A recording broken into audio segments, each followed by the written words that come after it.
네, 우리 주기도문 시리즈 5번째. 우리가 알듯이 하나님의 나라를 위한 기도가 우리의 일용할 양식을 위한 기도보다 앞선다. 이 원리는 십계명도 동일하죠. 그래서 주기도문의 기도가 총 6가지인데 첫째, 둘째 3가지가 먼저 하나님 앞에 구하게 되어져 있고, 그 다음에 인간을 위한, 우리의 필요를 위한 기도가 기도의 후반부에 놓는 것은 굉장히 의미심장한 노릇입니다. 창조주인 하나님이 우리의 필요와 우리의 연약함을 모르시지 않는데 왜 육체의 기준에서 봤을 때는 나에게 가장 필요한 것이 일용할 양식이잖아요. 지난번에 나누었듯이 일용할 양식은 단순히 하루 3끼 내지 2끼를 말하는 것이 아닙니다. 그걸 말하는 게 아닙니다. 훨씬 더 많은 걸 담고 있습니다. 무슨 말이냐면 내가 이 땅을 살아가는데 필요한 모든 것을 함축적으로 담고 있는 것이 일용할 양식이에요. 그러니까 그 안에는 모든 게 달려있죠. 나, 우리의 가정, 직장, 우리의 자녀들, 내가 꿈꾸고 계획하고 이 땅에 살아가는 삶의 다양한 소망들이 담겨져 있는 것이 일용할 양식이라요.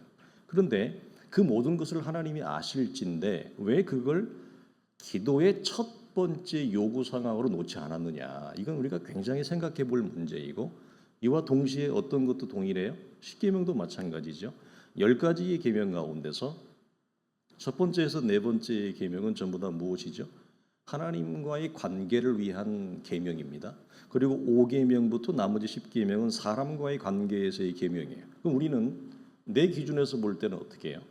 우리가 인간적인 기준, 인본주의적인 기준에서 볼 때는 아니, 하나님을 위한 계명은 뒤로 놔야지. 내가 먼저 중심이 아닌가 이 말이죠. 사람이 먼저 중심이 아니야? 내가 있어야 하나님도 있는 거지 이 말입니다.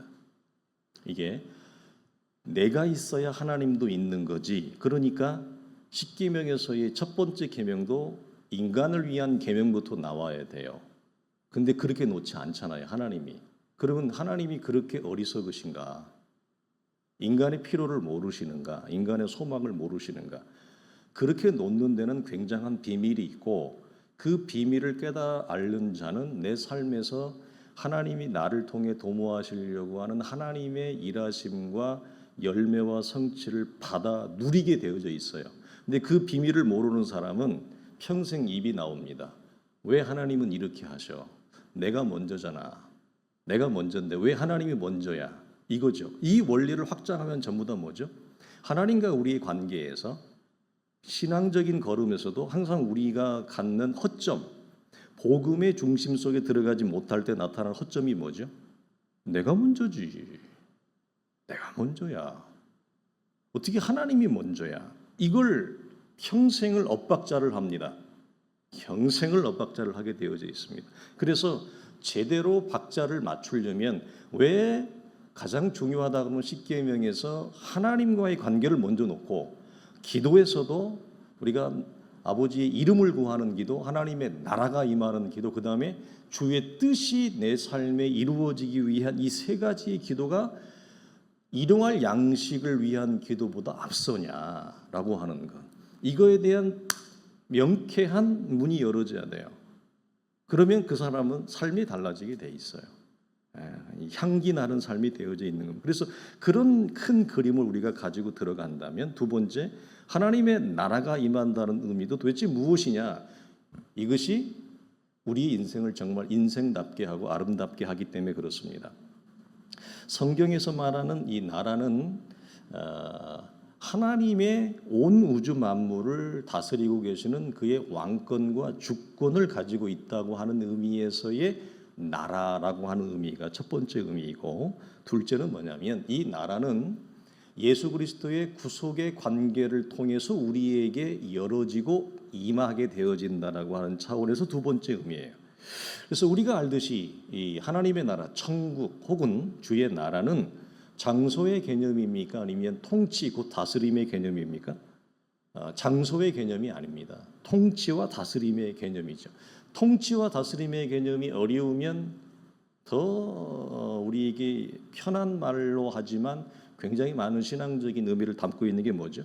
관계입니다. 관계. 통치를 다른 말로 하면 관계입니다.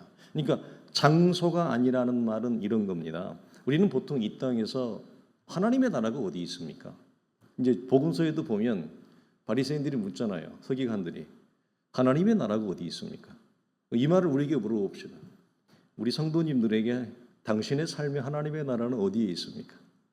한 주간을 걸어오셨으면 한 주간 속에서 당신에게 임한 하나님의 나라는 어디에 있습니까? 이 말입니다. 이걸 관계로 말한다면 뭐죠? 당신은 한 주간 하나님과의 어떤 관계에서 걸어오셨습니까? 이 말이죠. 한 주간 당신에게 임한 하나님의 관계성. 그럼 관계라고 하는 말은 주고받음이니까 관계를 풀어 제끼면 뭐죠? 사랑하고 신뢰하는 관계입니다. 또 관계를 풀어 제끼면 뭐냐? 그분은 나에게 말씀하시고 나는 그분의 말을 듣는 관계죠. 관계인데 말하는 사람이 없고 듣는 사람이 없다. 그건 관계라고 말할 수가 없죠. 그건 죽은 상태이죠. 그건 시체죠. 공허함이죠. 공이죠. 허무란 말이에요. 관계는 말하는 자가 있으면 듣는 자가 있어요. 관계는 사랑과 신뢰의 관계가 있어요. 그럼 우리가 묻는 거예요. 내가 한 주간 살아오면서 나의 일상에 임한 내 삶에 임한 사랑과 신뢰의 관계, 그분이 나에게 말씀하시고 나는 그분의 말씀을 청종하고 들었던 흔적, 삶의 흔적, 그 관계의 흔적이 내 삶에 어떠냐. 우리 예수 이렇게 믿는 거예요. 성경 달달달 외우면서 예수 믿는 거 아니에요. 성경 공부 많이 해서 지식 많이 알 그것이 예수 믿는 거 아니에요. 기독교의 신앙은 살아 움직이고 실제 하는 거예요. 내가 한 주간 살아오면서. 그래서 우리는 보통 하나님의 나라를 우리는 보통 눈에 보이는 교회라고 생각합니다. 사실 신학적으로 들어가면 아니라고 말하는 학자들도 굉장히 많아요. 그러나 우리 장로교적인 배경은 눈에 보이는 교회가 하나님의 나라를 대변한다. 우리는 그렇게 전통적으로 믿어요. 근데 그 부분에는 우리가 많은 일견 동의하는 부분이 있습니다. 그러나 여기에는 하나의 브레이크가 있어요. 조건이 있어요. 뭐냐면 그 교회가 하나님의 통치에 순복하느냐라고 하는 겁니다. 하나님의 다스림에 순종하느냐 이 말입니다. 통치는 관계라 했으니 하나님과 그 교회가 어떤 관계를 가지고 있냐는 거예요. 하나님의 말씀에 따른 순종과 순복의 관계성에 따라서 하나님의 나라가 임하는 교회일 수도 있고, 밖에 십자가는 달려 있는데 겉으로는 대한예수교 장로회 합동이라고 하는 다 사람들이 아는 장자교단이라고 하는 그것이 박혀 있는데, 오늘 주님이 말씀하시는 것처럼 하나님과의 관계가 통치와 순복의 관계가 아니에요. 그 교회를 이루고 있는 구성원들이 다 자기 마음대로 살아요. 말씀은 말씀대로 흘러서 나올 뿐이고, 강단에서 목사는 설교할 뿐이고, 성도들은 나는 내대로 살 뿐이고, 그러면 거기는 어떻게 해요? 그 교회가 하나님의 나라라고 말할 수 있어요? 없죠. 하나님의 나라가 임하려다가 어떻게 돼? 임할 수가 없죠. 왜? 받는 자가 없는데요. 말씀을 받는 자가 없는데 그 교회에? 그럼 어떻게 임해요? 자, 이걸 우리의 삶으로 말하면 마찬가지죠. 내 삶에 하나님의 나라가 임하는 걸 내가 왜 경험하지 못하느냐? 수없이 많은 믿음의 선진들이 왜 우리가 하나님의 살아계심을 경험하지 못하느냐? 유일한 답변, 가장 명확하고 정확한 답변이 뭐냐? 하나님의 말씀을 따라 순종하지 않기 때문에 그래요. 순종하지 않을 때는 하나님의 역사가 임하는지 안 임하는지 몰라요. 순종해야 하나님의 나라가, 하나님의 말씀이 임하는지를 정확하게 알아요. 그래서 이건 교회 공동체나 개인도 마찬가지입니다. 그 교회가, 그 성도가 하나님의 다스림과 말씀에 사랑과 신뢰의 관계성을 따라 순복하느냐, 그거에 따라서 그럴 수도 있고 그렇지 않을 수도 있어요. 이게 우리에게는 뭐죠? 그러면 하나님의 말씀이 내 안에, 내 삶의 일상에서의 동행이 되는 사람은 우리가 찬송가의 고백대로 그 어디나 하늘 나라가 되지만, 예수를 믿고 하나님의 은혜를 받았지만 이 순복의 관계가 내 안에 이루어지지 아니하면 내 삶은 어떻게 돼요? 천국의 관계, 하나님의 나라가 임하는 관계성은 못 돼요. 하나님의 나라가 임할 때 나타나는 특징이 있어요. 그게 뭐죠? 사랑과 희락과 화평이 반드시 나타나요. 하나님의 나라가 임하면 그 교회 공동체가 사랑이 흘러 넘쳐요. 근데 사랑이 흘러 넘치지 않는다는 말은 무슨 말이냐면 말씀은 말씀일 뿐이고 성도들이 그 교회의 말씀을 안 받아요. 그러면 사랑이 임하지 않아요. 오히려 더 강팍해져요. 사랑이 임하지 않는데 말씀만 임하니까 말씀만 전달해지고 말씀을 받지 못하는 경우는 어떻게 하느냐? 사람이 더 강팍해집니다. 구약 이스라엘 내내 이스라엘이 하나님 앞에 너는 목이 곧은 백성이라고 하는 이 별칭을 들었던 것은 출애굽 이전이에요, 이후에요? 이후입니다. 아니 구원을 받았는데 목이 곧은 백성이라고 주님이 부른 이유는 뭐예요? 그들이 광야 내내 모세를 통해 전달되어지는 하나님의 메시지, 하나님의 음성을 그들이 받지 않았잖아요. 그러니까 받지 않을 때 그 안에 뭐가 일어나던가요? 자기들끼리 시기하고 질투하고 싸우고 껄뜨으면 으쌰 하고 그 요한복음 6장에서는 이걸 뭐라고 얘기한다 주님이 너희가 내가 말하는 것이 너희에게 걸림이 되느냐? 하나님의 말씀을 받지 못할 때는 반드시 뒤에서 무엇이 일어난다? 말씀에 대한 비방과 수군거림이 일어난다. 이스라엘이 광야 내내 그랬어요. 수군거리고 쟤들끼리 쑥닥 수군거리고 뭐 어쩌고 저쩌고 삐쭉 이렇다고요. 그게 구원 밖에 있는 자가 아니라 은혜 밖에 있는 자가 아니라 출애굽을 했는데 하나님의 구원을 경험했는데 그러고 있다고요. 그러니까 거기에는 뭐가 임하지 않아요? 사랑이 없잖아요. 미움과 시기와 질투와 증오밖에 없어요. 원망과 불평밖에 없어요. 사랑과 희락과 화평이 임하지 않아요. 예, 우리가 이번 주에 나눌 제 주제는 뭐냐면 불안이라고 하는 주제예요. 염려와 불안. 우리는 이 단어 하나가 하도 오래 들어서 별 의미가 없다고 생각하지만 여러분 왜 우리가 기쁨이 없는지 아세요? 기쁨은 기쁨만으로 임하지 않습니다. 절대로. 기쁨은 어떤 결과물로 내 안에 임합니다. 그 결과가 뭐냐? 그 원인이 뭐냐? 하나님의 샬롬이 내 안에 임할 때 반드시 샬롬이 가져오는 제2의 선물이 있어요. 그게 뭐냐? 기쁨이에요. 그러니까 샬롬과 기쁨, 평안과 기쁨은 같이 가요. 그러니까 기쁨 없는 평안 없고요. 평안 없는 기쁨이 없어요. 나에게는 평안은 없는데 나는 기쁘기만 해요. 이런 사람이 있어요? 이건 좀 모질란 사람이죠. 네가 모질라도 단단히 모질란 겁니다. 나는 평안은 없는데 목사님 그냥 기뻐요. 재밌어요. 그건 성경이 말하는 기쁨이 아니에요. 일시적으로 육체가 만족돼서 오는 재미죠. 그건 기쁨이 아니죠. 그래서 샬롬이 임하면 하나님과의 관계에서 평안이 임하면 반드시 따라오는 게 뭐냐? 기쁨이에요. 기쁨. 그러니까 속이 든든한 겁니다. 내면이 단단한 겁니다. 하나님의 은혜가 평안과 기쁨으로 내 영혼을 딱 붙들고 있잖아요. 그렇지 않습니까? 그러니까 쉽게 잘 안 넘어진단 말이에요. 삶이 어렵죠. 삶이 내 마음대로 안 풀리죠. 그래도 하나님의 은혜가 샬롬과 기쁨으로 나를 딱 붙들고 있으니 내가 그렇게 쉽게 넘어질 리는 없습니다. 이게 기독교의 신앙이고 능력 아닙니까? 자, 누가복음 17장에 바리새인들이 하나님의 나라가 어느 때 임하나이까 묻거늘 예수께서 대답하여 이르시되 하나님의 나라는 볼 수 있게 임하는 것이 아니라 또 여기 있다 저기 있다고도 못한다. 하나님의 나라는 너희 안에 있느니라. 자, 여기서 말하는 하나님의 특징은 눈에 보이는 듯이 여기 있다 저기 있다지 말하지 못한다. 즉 어떤 지정된 특정한 장소의 개념이 아니라는 거예요. 그러니까 우리 지난주에 나눴어. 우리 아직 성지순례 한 번도 간 사람 없죠. 예, 노예마다 많이 가요. 뭐 이스라엘 성지순례, 뭐 유럽 성지순례. 저도 한 번도 간 적도 없어요. 근데 우리를 가르쳤던 저희 시대의 최고의 구약학자 김이보 교수님은 성지순례를 반대했습니다. 그 시대에 그분이 90 넘게 장수하셨거든요. 그 시대에 초기 선교사들이 한국에 복음을 전하고 그 김이보 교수님을 미국으로 선교사들이 유학시켜가지고 미국에서 아주 명문 대학을 나왔어요. 그래가지고 미국에서 신학을 오랫동안 구약을 전공했고 특별히 소선지서 12선지서를 전공했어요. 대단한 분입니다. 예, 여러분들 그런 분들 강의를 못 들은 게 참 아쉽습니다. 정말 대단한 분들인데 그런 구약 성경을 토시 하나까지 다 빼고 있는 분이에요. 히브리서 성경 전체로. 그런데 그분은 성지순례 가지 말라고 그래요. 그냥 놀러 가는 거라고 생각하죠.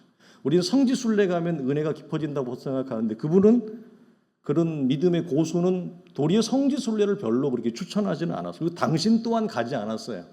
창세기부터 말라기까지 성경을 다 그립니다.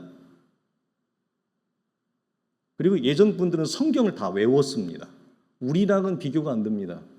우리가 아는 대로 박형룡 박사님이 선교사들의 도움에 의해서 미국에 유학 갈 때 태평양을 건너가는데 배 타고 갈 때 헬라어로 계시록 전체를 암송했어요.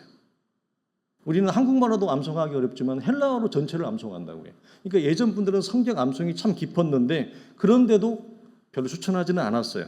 그래서 지정된 장소의 개념이 아니라는 말은 뭐냐면 성지의 개념이 없어요. 성지, 거룩한 땅이라고 하는 이스라엘의 거룩한 땅이라고 하는 성지의 성소의 개념이 없는 겁니다. 우리가 알다시피 예루살렘은 유대교, 히브리교, 기독교 세계가 섞여 있잖아요. 그 동산에. 네? 이쪽은 모스크고, 이쪽은 저거고, 유대교고, 이쪽은 개신교고, 세계가 섞여 있잖아요. 사실 그게 엄격히 말해서 성지가 아니죠. 모세의 무덤이나 예수님의 무덤도 전부 가짜입니다. 사실은 고고학적으로 얘기하면. 그래서 지정된 장소의 개념이 아니라고 하는 것이 주는 의미는 생각보다 커요. 무슨 말이냐? 여기가 성소가 아니라는 얘기예요. 그러면 성경이 말하는 성소의 개념은 어디 있어요? 내가 하나님의 다스림과 통치를 받고 서 있는 그 땅, 거기가 진정한 성소고 성전의 개념이에요. 내가 가는 곳이 하나님의 말씀과 다스림을 받는 그곳이 어디예요? 내 직장일 수 있어요? 거기가 내 교회예요. 거기가 성소고 성전이에요. 그게 우리 가정이에요. 우리 거실이 성소고 성전이에요. 개념이 확장되어지죠. 내가 몸담고 있는 이 매장에서 일을 한다. 그 매장이 하나님의 나라가 되어지는 것입니다. 그래서 이 통치의 관계란 하나님은 온 우주의 주권자로서 피조물인 우리에게 말씀하시고 우리는 그 말씀을 듣는 순종의 자리에 있다. 그래서 우리가 잘 아는 대로 구약 성경에서 정말 많이 반복되어지는 거 들으라 이스라엘아. 곧 우리 주 하나님은 유일하신 분이라. 그래서 들으라 이스라엘, 쉐마이 이스라엘이라고 하는 말이 굉장히 많이 반복돼요. 엄청나게 반복됩니다. 그러면서 나오는 말이 뭐죠? 나는 너희의 하나님이고 너희는 내 백성이 되리라. 잠언 1장에서도 딱 튀어나오는 말이 뭐죠? 내 아들아 내 아비의 말을 들으라. 네 어미의 말을 들으라. 그리하면 네가 살고 네 생명이 길리라. 그래서 하나님의 말씀은 단순히 귀로 듣는 것이 아니라 우리의 생명으로, 우리의 온 존재로, 우리의 온 몸으로, 우리의 삶으로 받는 거예요. 이렇게 수없이 반복하는 이유는 딱 하나입니다. 하나님과 너와의 관계가 뭐냐를 말하는 겁니다. 그래서 우리는 항상 잊지 말아야 될 건 뭐냐. 우리의 삶이 아무리 바쁘고 아무리 정신없고 아무리 혼잡해도 하나님과의 나의 관계성, 하나님으로 나에게 묻잖아요. 바쁜 나의 일상, 고단한 나의 일상, 무겁고 피곤한 나의 일상에 속상한 나의 일상 속에서 주님은 묻습니다. 이 속상한 너의 상황과 조건 속에서 너와 나는 어떤 관계냐를 묻습니다. 내가 원하는 내 입맛에 맞는 조건이 아니라 내 입맛에 전혀 맞지 않는 내 현실 속에서 들으라 이스라엘아. 이스라엘은 납니다. 이 상황에서 내 말을 들으라. 들으면 네가 살고 이겁니다. 그러면 산다는 말이 오늘 이 말씀하고 연결하면 뭐죠? 거기에 하나님의 나라가 임하는 것입니다.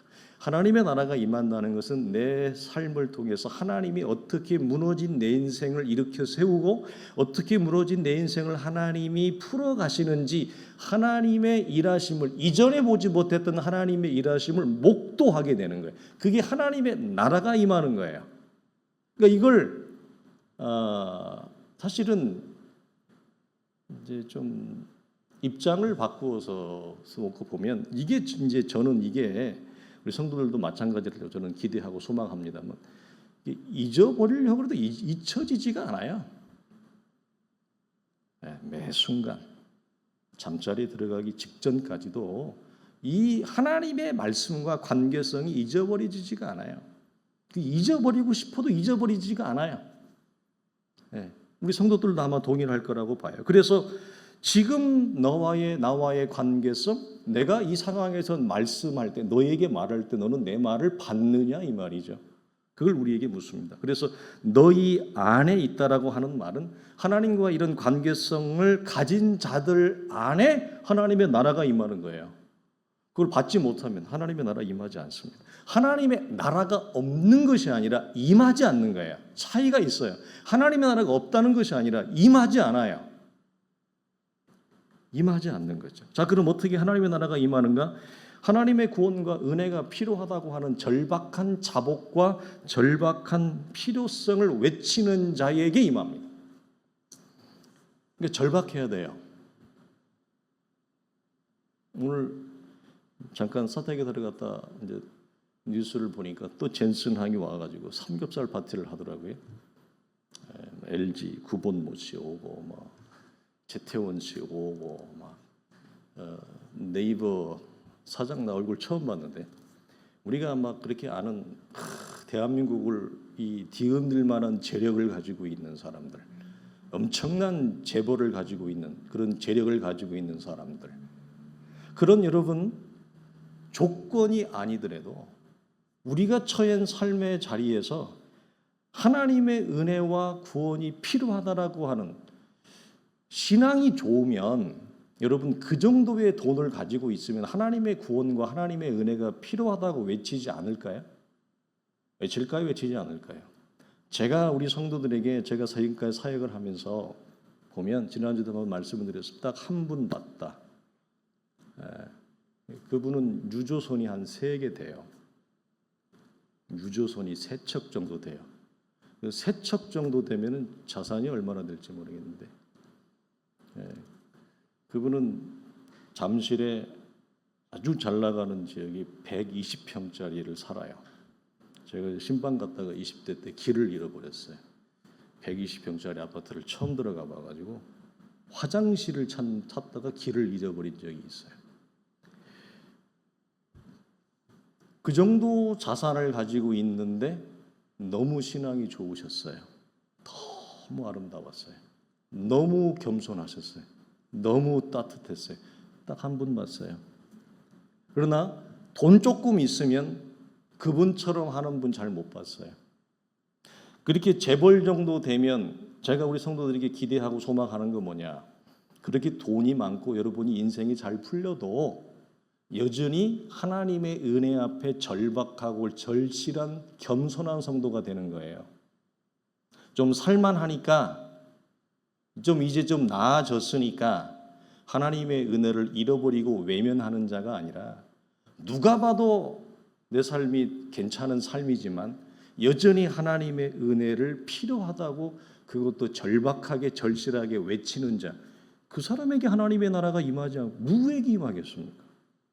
누구에게 임하겠어요? 그래서 자신이 죄인임을 인정하고 하나님의 은혜를 절박하게 구하는 자, 여기서 자신이 죄인임을 인정한다는 말은 무슨 말이죠? 우리가 좀 나누는 설교의 맥락으로 말하면 내가 어떤 사람인지를 정확하게 아는 겁니다. 이건 우리의 평생 숙제가 될 겁니다. 하나님 앞에 갈 때까지. 그러나 이전과 다르게 내 자신과 나라고 하는 인간의 구조와 액면이, 나라고 하는 인간의 상태가 하나님 앞에 어떤 사람인지를 좀 더 초밀하게, 세밀하게, 정확하게, 명확하게 나를 볼 줄 아는 겁니다. 그러면 이것만 이루어져도 너 때문에 상처받았어. 나는 너 때문에 인생 종쳤어. 나는 너 때문에 인생 억울해. 네가 나한테 해준 게 뭐야? 이런 말 안 합니다. 이것만 열어줘도 놀라운 일입니다. 은혜가 우리 안에 하는 일입니다. 은혜가 내 안에 일으키는 놀라운 복음의 역설입니다. 복음의 놀라운 전환입니다. 내가 누구인 거 이것만이라도 지금보다 좀 더 낮게 열어지면 우리는 겸손해집니다. 왜? 하나님의 은혜를 구하는 자이기 때문에 상대방을 향하여 그렇게 우리는 그런 언어를 쓰지 않습니다. 언어가 바뀐다니까요. 언어는 왜 안 바뀌느냐? 내 생각과 시선이 안 바뀌기 때문에 언어가 안 바뀌는 거예요. 생각과 시선이 바뀌면 언어가 바뀌어요. 그래서 이 사람이 그렇게 내 마음에 들지 않고 왼수 같고 꼴도 보기 싫고 쳐다도 보기 싫죠. 제가 이번 주에 그 카톡에 그 HSP 사람 올렸는데 그 왜 올린지 아세요? 제가 그렇거든요. 저는 이게 잘 몰랐어요.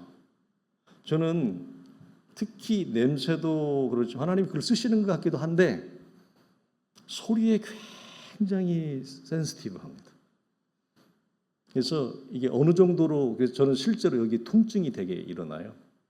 소음이 일어나면 소리에 굉장히 민감한데 여러분 제가 이렇게 얘기하면 놀랄 수 저는 여러분의 발걸음 소리를 다 구분합니다.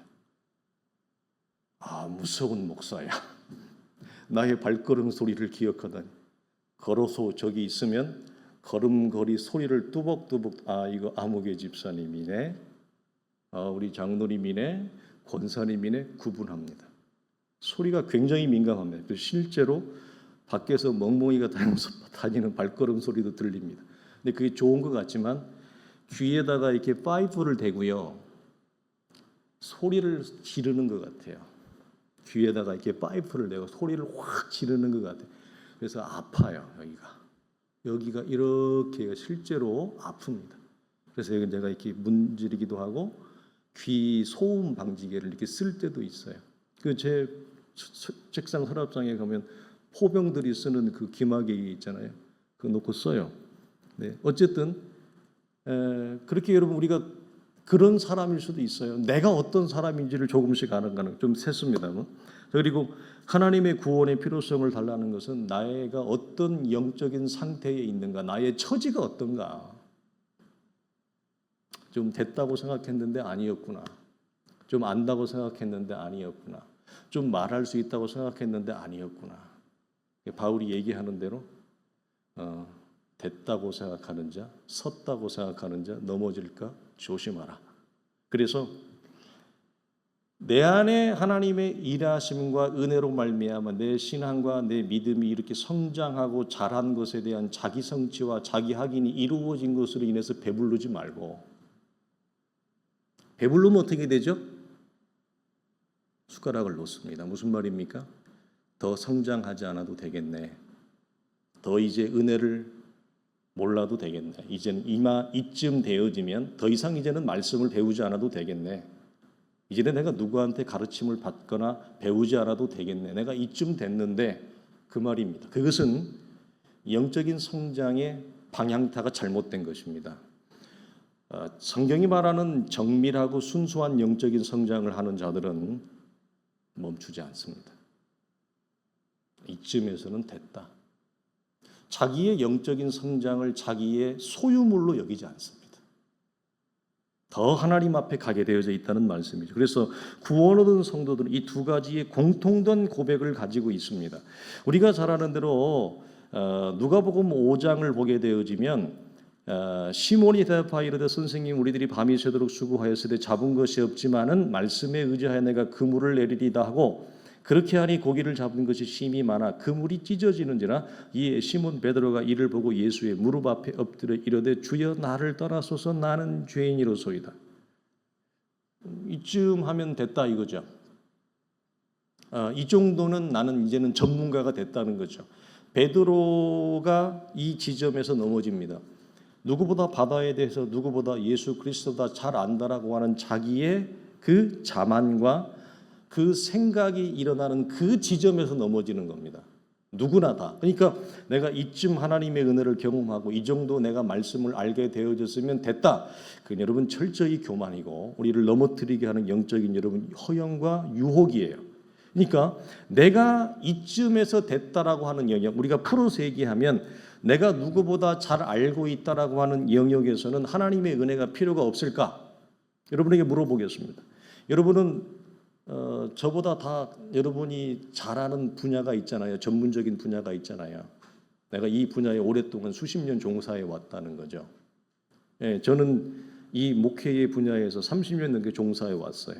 자, 그러면 전 이런 생각을 해봐요. 뭐 TV 보면 숯하면 만드는 사람 10년 넘으면 전문가로 인정을 해줘요. 어떤 분야든지 10년이 넘는 전문가로 인정을 해주더라고요. 근데 여러분이 볼 때는 목회에도 전문가가 있을까요? 없는 것 같습니다. 목회는 10년 아니라 30년을 하고 제가 앞으로 좀 더 하면 40년 넘어가겠지만 전문가가 못 되는 것 같습니다. 목회의 영역은 전문의 영역이 아닙니다. 이건 은혜의 영역입니다. 오직 은혜의 영역입니다. 그런데 베드로는 이 분야에서는 전문가잖아요. 바닷길에 대해서는, 고기 잡는 거에서는 전문가잖아요. 수십 년 동안 해왔으니까, 어릴 때부터. 그럼 물어봅니다. 여기에는 하나님의 은혜가 필요 없나요? 내가 평생 여기서 나고 자라서 뼈가 굵었으니까 여기는 하나님의 은혜가 필요 없나요? 내가 오랫동안 종사해 와서 잘할 수 있어요. 실력이 있어요. 능력이 있어요. 발휘할 수 있어요. 그러면 거기는 하나님의 은혜가 필요 없나요? 바로 이 지점이에요. 원숭이가 나무에 떨어지듯이 우리도 떨어집니다. 왜? 하나님의 자녀인 우리는 아무리 오랫동안 내가 실력을 쌓아왔다 할지라도 그 공간과 시간에서 하나님의 은혜가 절대적으로 필요합니다. 이것을 놓치면 곤란합니다. 은혜의 필요성을 인정하고 겸손히 그 자리에서조차도 하나님의 은혜를 구할 때 내가 살아가는 내 삶의 터전 속에서, 일상 속에서 하나님이 일하시는, 하나님의 나라가 임하는 것을 경험하게 되고 보게 되어져. 그러나 우리가 이걸 놓쳐버리면 내가 오랫동안 누구보다도 이 부분에서는 탑이라고 하는 생각 때문에 하나님의 은혜를 구하지 않는다면 하나님의 일하심을 놓치고 우리는 넘어질 수 있습니다. 그래서 우리에게 필요한 것이 뭐냐? 겸손히 하나님의 은혜를 내가 처한 삶의 자리에서 구할 때 하나님의 나라가 나를 통해서 임하는 겁니다. 그러니까 하나님의 나라가 임한다는 말은 굉장히 역설적인데요. 내가 부족하니까 임하는 것입니다. 내가 연약하기 때문에 임하는 겁니다.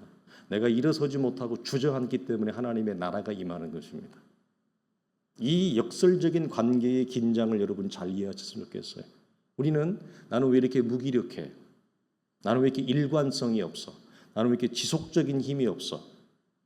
우리는 그것 때문에 여러분 괴로워하는데 그것이 하나님의 나라가 임하게 되어지는, 즉 은혜를 구하게 되어지는 단초가 되어집니다.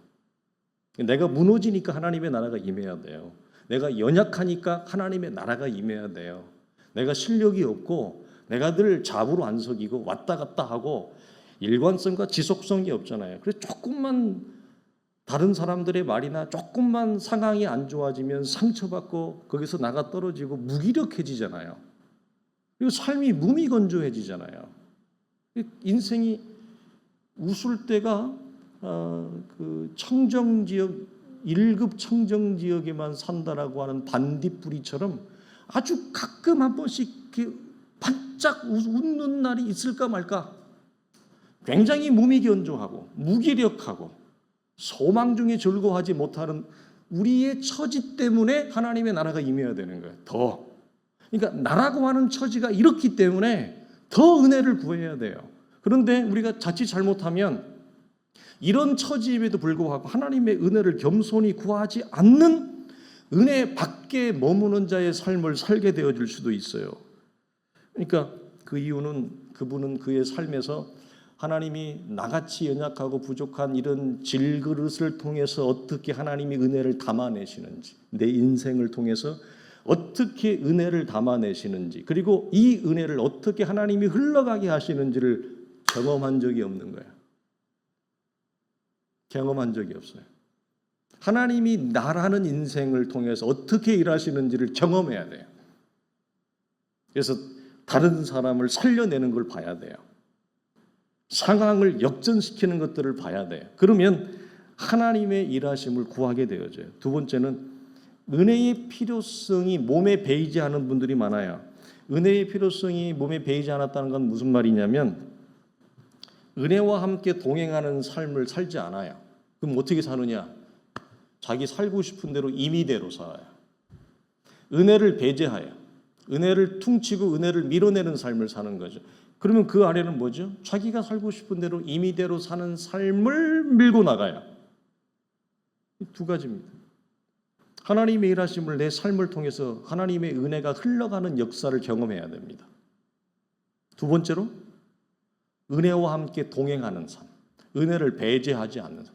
은혜가 얼마나 위대하고 하나님의 은혜가 얼마나 좋은지, 하나님의 은혜가 얼마나 위대하게 내 삶과 내 주변을 바꾸어 놓는지, 그리고 그 첫 시작점은 전혀 만족되지 않는, 여러분에게 물어보고, 여러분은 만족하십니까? 여러분의 삶에? 여러분의 현실에? 여러분의 부부관계에? 여러분의 부모와 자녀의 관계? 여러분의 놓여있는 이 고단한 삶의 현실, 내일도 돈을 벌어 가야 되는 일상, 직업, 직장, 그 비즈니스 속에 여러분은 정말 만족하십니까? 그 속에서 하나님의 샬롬이 여러분 있습니까? 기쁨이 있습니까? 여러분의 인생이 성경은 질그릇이라고 표현합니다. 왜 질그릇이에요? 언제든지 깨질 수 있거든. 언제든지 깨질 수 있거든, 우리는. 그래서 우리는 성경은 질그릇이라 그래요. 이 질그릇에 임하는 하나님의 샬롬과 기쁨과 일하심을 여러분 보고 하나님으로 인하여 기뻐하며 감사하며 만족하며, 그래서 이게 말이 아니라 남편이 더 이상 나를 흔들어내지 못하고, 아내가 더 이상 나를 흔들어내지 못하고, 말 안 듣는 자식이 더 이상 내 마음을 어지럽히거나 내 마음을 정신없이 만들지 못하고, 마음에 드는 현실, 돈이 없는 이 가난한 조건과 현실이 나를 더 이상 침울해하거나 무기력하게 하거나 낙담해서 저쪽으로 치어 던지음을 받는, 한쪽 구석탱이에 내가 나가서 떨어져 버리는, 내 의사와 상관없이 내 영혼이 나가 떨어져 있는, 그거에서 자유하십니까? 기독교의 신앙은 자유합니다. 바울이 얘기하는 대로 내가 어떤 형편에 처하든지 어떤 조건에 있든지 나는 자족하기를 배웠다. 무엇이 이 배움을 주죠? 은혜가 배우게 합니다. 하나님의 은혜가 이것을 우리에게 배우게 합니다. 그래서 내가 처해 있는 삶의 자리와 조건 위에 서게 되어지고, 왼수 관계 위에 서게 되어지고, 우리는 돈하고 왼수 관계잖아요. 사람만 왼수 관계가 아니고요, 돈도 왼수 관계입니다. 우리 아내가 많이 아프잖아요. 병도 왼수 관계입니다. 우리 왼수 관계가 되게 많아요. 나 속상하게 하는 것만 왼수가 아니고요, 우리 왼수 관계 되게 많아요. 그런 우리와 펼쳐져 있는 수없이 많은 왼수 관계 속에서 그것이 내 영혼의 숨줄을 더 이상 좌지우지하게 못하게 하는 그 위에 서는 자가 되느냐? 무엇이? 은혜가 서게 해요. 은혜가. 그러니까 은혜를 구해야 돼요. 은혜가 얼마나 좋은지 몰라요. 아침에 시작할 때도 하나님 은혜를 주십시오. 오늘 한날을 살아갈 은혜를 주십시오. 매 순간을 살아갈 은혜를 주십시오. 그 순간 속에서 하나님의 일하심을 경험하게 하여 주시옵소서. 하나님, 나를 통해 일해 주시옵소서. 나를 통해 하나님 일해 주시오. 이런 은혜를 구하고 하루의 모든 삶을 마치고 들어갈 때도 하나님, 이제저기도 내 영혼을 아버지의 손에 맡기고 내 육체는 잠속에 들어가나이다. 여러분, 그렇게 해야 돼요. 내일 눈 뜰 때 눈 뜬다는 보장이 있어요? 내가 마음대로 눈 떠요? 하나님이 눈을 뜨게 해야 눈을 뜨는 거예요. 그래서 잠을 잘 때도 하나님, 내 육체를, 내 영혼을 아버지의 손에 맡기고 이전에게도 잠을 청하나이다. 사랑하시는 자에게 잠을 주시옵소서. 그러고 자는 거예요. 시작도 은혜로 노래하고 하루를 마감할 때도 은혜로 노래하고. 그렇게 왜 그럴까요? 은혜가 너무 좋으니까 그래요. 하나님의 은혜가 아니고서는 서 있을 수가 없잖아요. 은혜가 아니고 내가 여러분이 견딜 수가 없잖아요. 무엇이 나를 붙잡아 줍니까? 무엇이 나를 여러분 견디게 합니까? 무엇이 나를 여러분 숨쉬게 합니까? 무엇이 나를 노래하게 합니까? 무엇이 나를 감사하게 합니까? 자식이? 아내가? 돈이? 건강이? 그때뿐이에요. 그 반딧불이에요. 반딧불.